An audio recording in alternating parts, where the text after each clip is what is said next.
Your radio, your station. Playing hits 24 hours a day. This is my station. Transradio.co.uk. This is transradio.co.uk. It's just gone 8:05 on a Monday evening. Very pleased we've got a very special guest on the phone this evening. Lots of you, especially those that read the Daily Mail, because he seems to be in it loads, will know him. And it's Bruce Hill. So hi, Bruce. Hi. And how are you? Yeah, I'm pretty good, thank you, all things considered. It's not too bad at all. And yourself? Yeah, very well, thank you. Thank you so much for coming on and joining us tonight. Well, it's a pleasure. Thank you for inviting me on. No, you're more than welcome. Really pleased to have you. So, obviously, Instagram, we see that you've got showing all your fitness stuff, etc. Over 10,000 followers, which is pretty amazing. I've been building up the followers mainly, and it's been quite hard work, but, doing lots of videos of myself working out. I mean, for myself, it's a big passion of mine, fitness, and it's also been sort of a huge part of my transition, as well as medical and surgical transition has been the fitness that has helped me to sort of gain the physique that I wanted, and also, it helps so much with your mindset and everything else, and I hope that by people watching my videos and showing that you can also do quite successful workouts at home. You don't even have to sort of go to health clubs. I mean, particularly for, myself as a trans guy, I found health clubs and male spaces a little bit intimidating at first, because you kind of get this imposter syndrome in the changing rooms and stuff. So I thought to myself, well, I'm going to start working out at home and get some basic equipment. And I just went from there with it, really. And I built up quite a good following now on Instagram, and it's going well. Well, I think we can all see it's going well. Yeah. So when did you start? Tell us, when did you actually start hitting the gym, if you like? With the fitness? Yeah. When did you start? Well, I've been into fitness most of my life, but I mean, pre-surgery, I kind of had a look in mind that I wanted to achieve, and I knew that the sort of parts of the body that I needed to work on the most, and to sort of make some sort of gains in the areas that I wanted to sort of build myself up a bit and get more of the sort of masculine shape, if you like.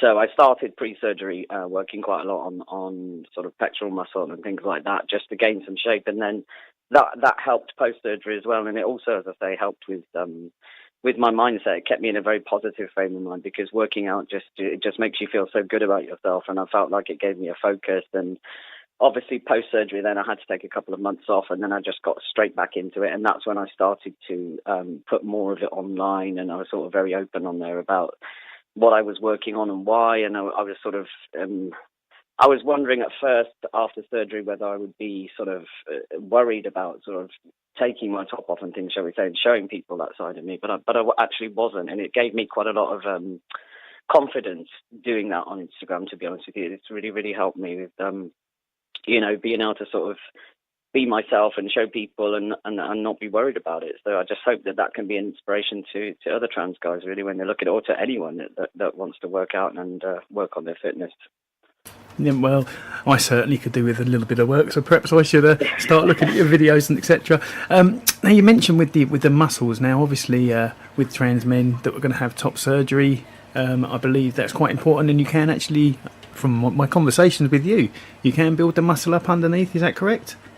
You can do. I mean, everyone has pectoral muscle, male and female, and the thing is, there are certain exercises you can do to work on that, to strengthen it, and also to give it some shape, so that even underneath breast tissue, a woman, for example, could have quite a good shape of pectoral muscle, so that when they remove that, there's some definition there already. But for me, I've always been quite sort of a skinny person, if you like, and I needed to sort of bulk up a bit as well. So I also got into nutrition, and I did a sort of basic nutrition qualification online, so that I knew about sort of the ratio of carbs and protein and things like that to also build muscle. And so I just went from there with it, really. And, I just think that I would, recommend any trans guy, pre-transition, to start working on your fitness and things like that, because it does actually change your body shape entirely. You can make your shoulders broader and your waist thinner and give yourself that more masculine look, as I say, just purely by exercise. And then obviously with surgical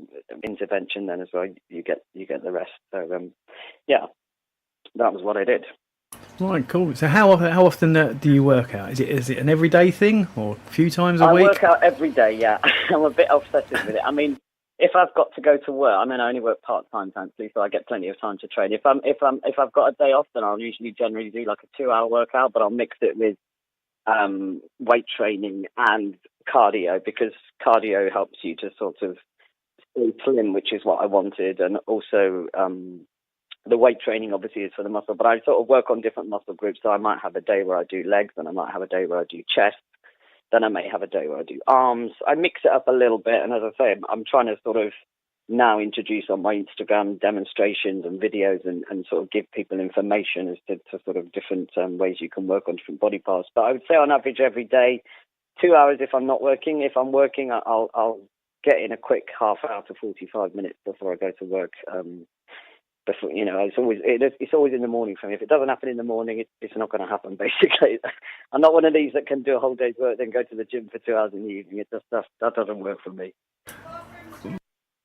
Well, I'm still in shock about the 2 hours a day. Gosh, if only. So, I mean, for me, I don't feel right unless I've done my workout. Put it that way. I'm a bit grouchy if I haven't done my training, and anyone who's spent any time with me will know that if I don't get my fitness in the morning, I'm in a bad mood for the rest of the day. So I know that it's almost like a psychological thing with me now. It's sort of been, not an addiction, but something that I know makes me feel really good. It gives me a positive mindset. It sets me up for the whole day. And also, when I look in the mirror, I see the results, and I think, this is actually working. It's not something that's a myth. It's not something that is a waste of time. It's never a bad thing to do some exercise, whether that's just going for a walk or whether that's doing 2 hours of cardio. I mean, it's just always going to make you feel better. Yeah, no, I agree with that. I did catch the running bugger a few years ago. Unfortunately, that has now gone. I'd need to get it back for sure. So, obviously, if somebody's coming along and they're going to look at your Instagram, they're going to see a guy there that's, obviously been working out and what have you not, and the results are there. So, for somebody that's coming along that needs to start, I think you're an inspiration there. But could they use your videos? What kind of level person would be able to gain any benefit from your videos on Instagram? Well, if you were to scroll back through my Instagram, I mean, my sort of fitness has developed more post-surgery. I mean, I've been able to do more, after that, working on the muscle more, definition more, obviously. So if you were to scroll back through my Instagram, I would say it was starting sort of at an intermediate level, sort of 6 months ago, 10 months ago, something like that. Some of the demos I put on is something that you could just do at home with a tin of beans. I mean, I use quite heavy weights, but you could use anything, a bottle of water or, as I say, a can of beans out of the cupboard and do the same motion that I'm doing, but with something lighter. I just go for heavier weights because I'm at a more advanced level. But a lot of the demonstrations I put on there are sort of basic moves, and as I say, it's all done in my own home, and there's no fancy sort of gym and no expensive health clubs or anything. So it's all pretty much attainable and achievable for anybody. I think you've just got to you've got to build up your fitness, basically. You can't start at an advanced level, but you can get there. I mean, I didn't, I was a beginner a few years ago, and now I'm at the level I'm at. So, and I'm open to sort of DMs and things. Anyone wants to send me messages, ask me any questions about fitness. If they're a beginner, I can give them advice on that. And, as I say, if you just start with a general walk in the mornings for half an hour, you're doing something good. So. Yeah, no, definitely good advice for sure. Where do you hope? I mean, sorry, the other question I was going to ask: weight loss. Could people use your videos to help them with the weight loss? I think there's a they could. I mean, I do. I mean, I have, as I say, a nutrition qualification as well. So I've given advice in the past on nutrition. I try and post quite a lot of healthy meals. I tend to cook quite healthy, fresh food at home all of the time, and I'll always sort of write a little caption underneath about what's in it. And I think weight loss is more a sort of lifestyle change, really. You have to, it's crash diets and, fad diets and things like that. They don't generally work. I think you can do them for a time and you may lose that weight, but you can easily pile it back on once you stop that diet. You've got to sort of change your lifestyle if you want to lose weight. And, it's just about eating healthy and moving around a bit more. And there's no rocket science here. It's quite simple stuff. I mean, but as I say again, I'm quite often posting about nutrition and things on Instagram as well. So that's hopefully a bit of motivation for people. And it's just about making the right choices and choosing the right lifestyle. And you will get there if you want to lose weight. If you're determined enough, I think you'll do it. Eat less, move more. I think that's exactly. Those are the two basics. Yes, most definitely. Move quite a lot more and eat quite a lot less, depending on your weight. Well, most definitely. That's what I tell myself every morning. Unfortunately, by the time the evening comes, that generally hasn't quite happened. But I am determined. So, well, as long as you've got the determination, you will get there. I mean, it's not going to happen overnight. Weight doesn't. You don't gain weight overnight, so you're not going to lose it overnight. Weight creeps up, and in the same sense, weight will then have to creep off again. So that's the way it works. So it can take time, depending on if you've got 3 or 4 stone to lose, or whether you've just got half a stone to lose. It's all dependent on what your goal is and how much you've got to lose. But you will get there, as I say, if you make the right choices and you change your lifestyle. No, that's great advice. So you've been in the public eye recently. It's been nice to see you and get to know your personality. And I believe that's kind of led to a book coming out. Do you want to tell us about that? Yeah, well, writing is a passion of mine, and I've got a couple of projects actually on the go at the moment. One of them, the first one is that about 4 years ago, when the 50 Shades of Grey sort of epidemic happened, I started a little bit of a spoof of it myself, and I started posting excerpts of it on Facebook, and I got quite a good reception to that. And then it escalated into an actual novel, which I've suddenly dug up out of the cupboard and thought, you know what, I'm going to get this typed up. So I've sent the manuscript off to get that typed up, and I'm going to put that onto Kindle shortly.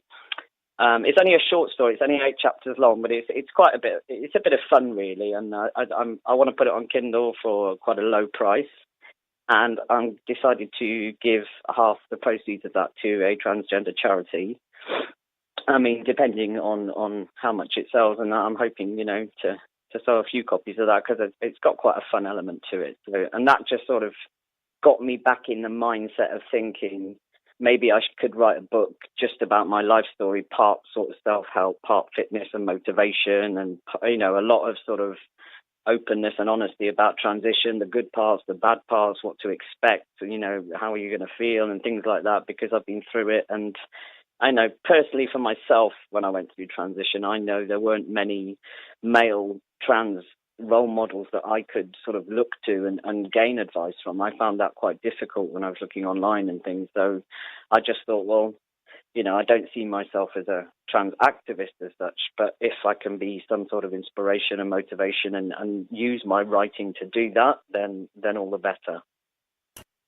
No, I think that's absolutely fabulous, because, as you know, as a trans female, there is plenty of sources out there that you can read about, but obviously as trans males, it doesn't seem to be the same sort of input from the guys, because a lot of them do go stealth or just haven't written about it, etc. So I think it would be amazing. Men in general by default bottle things up, and I'd like to change that a little bit. And I think there's a lot of ways that you can do that, and I think one of them is by being somebody who is a guy and who is speaking out about experiences. And as I say, I've had good and bad experiences throughout my life. Irrespective of transition. Gender dysphoria was quite a small part of some of the issues I had growing up and things like that. So I'm going to include that in the book. And as I say, I just find writing is cathartic for myself. It helps me a lot to get my story down on paper, and I hope that by writing that, it will resonate with some other guys, and other trans guys can look at that and go, oh, yeah, that's exactly how I felt at that time, or this is what I can expect to feel like, and things like that. So I just, writing's a passion of mine, and I just think, well, why don't I just use that to tell my story, and hopefully, even if I only help a handful of people, then I've helped them. If it's 5 people or if it's 5,000 people, it doesn't matter. If you help one person, you help someone. So. Do we have any kind of time scale? When do you think this book might be out? Well, I have the book that I'm putting into Kindle now that I'm hoping to raise some money for charity for is coming out within the next couple of weeks. Hopefully, it's almost been typed up. My typist has got back to me and said she's going to get that done in the next 4 days. So I'm hoping to get that onto Kindle in the next couple of weeks. But my actual life story book is work in progress at the moment. I've done a brief outline, and I'm actually going on holiday on Friday, so I'm going to take the opportunity while I'm sort of in transit in airports and stuff, bored out of my skull, to sort of do some writing and things like that, because I'm doing quite a big trip to Canada and the States. So I'm going to have a little bit of time on my hands while I'm away, and I'm going to start working on it. But I'm one of these people that once I start on something, I get it done quite quickly. So I'd imagine that the book will probably be out within 6 months. Oh, amazing. Well, I myself will get a copy and will read it. With the other book that's coming out shortly, what charity is it that you're going to be helping support? Well, I haven't decided yet, but what I thought, I would sort of put it out to maybe your listeners, and if anyone comes up with any suggestions, or we could just do a little vote maybe on your webpage of a trans charity that somebody would like to pick. I mean, I know that I've got a few in mind myself, but perhaps we could just, do a little mini vote or something online, or I could put something on my Twitter, and we'll see which one comes up. I mean, I can't promise I'm going to be the next J.K. Rowling or anything, but we'll see how that goes. We don't know yet, but as I say, even if it just raises a few pounds, it does some good. At the end of the day, I just wrote it for a bit of fun. And I never sort of intended to get it published. But when I pulled it back out the other day, I thought, well, do you know what? Why don't I just do this? If I can make a few pounds for charity, then all the better. It was just a bit of fun, and it's, raising some money. And then it's also getting my name out there as an author as well. So it's going to help me in that respect. Brilliant. Yeah, no, we'll help you publicise it in any way that we can. Yeah, I mean, as I say, I think we'll just maybe anyone who's listening now can come up with any suggestion of a worthy cause. Obviously, I'd like it to go to a transgender charity. I know there are quite a few, and I can't pick one, so I'll put it out to the listeners now, and somebody can pick one for me. There you go. Oh, fab! Right, well, we'll make sure that we keep mentioning that then, so that would be really good, because obviously with the charities, every penny does count. So, well, of course it does, and as I say, even if it sells 100 copies, that's still £100 for charity. So there you go. Yeah, no, brilliant. So, how do people get to follow you on Twitter or on Instagram? What's your? My Twitter is at Bruce B Hills, and my Instagram is BH3Fitness. Right, cool, and we'll put them on all our social media as well, so people can pick up the links from ours and hopefully boost your following. So, yeah, that would be good, and it's all going to help. And as I say, it will help with the promotion of the book that's coming out now, which is, obviously the proceeds, half of that going to charity. So the more we can promote that one, the better. And then, as I say, hopefully when my next book comes out, it'll be I'll be a bit more established as a writer as such, and again, if I can help people with just selling a few copies of that, then all the better. That will be on Kindle. I'm hoping to get that also done into paperback as well, if I can. Oh, great. Well, can't wait to read it. I will read it myself. And I'm sure our listeners will as well. So you're off to Canada. Will you be keeping up your fitness regime while you're over there? Of course. I never book a hotel that doesn't have a gym in it, Lucy. That's one of my mottos when I go on holiday. I'm in the gym every morning on holiday, and obviously I'm going to be doing quite a lot of walking around, sightseeing. I'm going to Toronto, Niagara Falls, and then to New York. So there's going to be quite a lot of steps racking up on my smartwatch. So yeah, but yeah, I'll be in the gym every morning, doing my selfies and still doing my motivational videos while I'm away. So people can keep up with that. I'll just be doing it in another country. So. Wow, sounds like an absolute fabulous holiday. Well, I hope you have an absolutely amazing time. Thank you. Thanks for telling us and giving people advice about your the fitness and what they can do to lose weight or gain bulk, or basically just keep themselves healthy. Yeah, my DMs are open as well on Instagram and on Twitter. So if anybody wants to get in touch, regardless of the subject, whether it's about fitness, whether it's about transition, or whether it's just for a chat, just to make contacts and things like that, I'm more than happy to speak to people. I'm super approachable, and I'm open to any questions from anybody. And just if you want to get in touch, get in touch. Oh, fab! And we'll ourselves, if you can let us know when the book's coming out, and perhaps we can get you back on as and when the book comes out, and we can have a little chat about it just before, help publicise it. I'd be delighted to. Right, fabulous. Right, it's been absolutely amazing talking to you. You too. Have a fab holiday, and as I say, good luck with the fitness, and good luck with the book. Hope you get plenty of inspiration while you're sitting in the airport lounge waiting for your flight. I would imagine so, yeah. Thank you so much, Lucy. Okay, been fab having you on, Bruce, and I shall speak to you soon. All right, have a nice evening. Yeah, and yourself. Thanks now. Cheers. Bye-bye. Bye.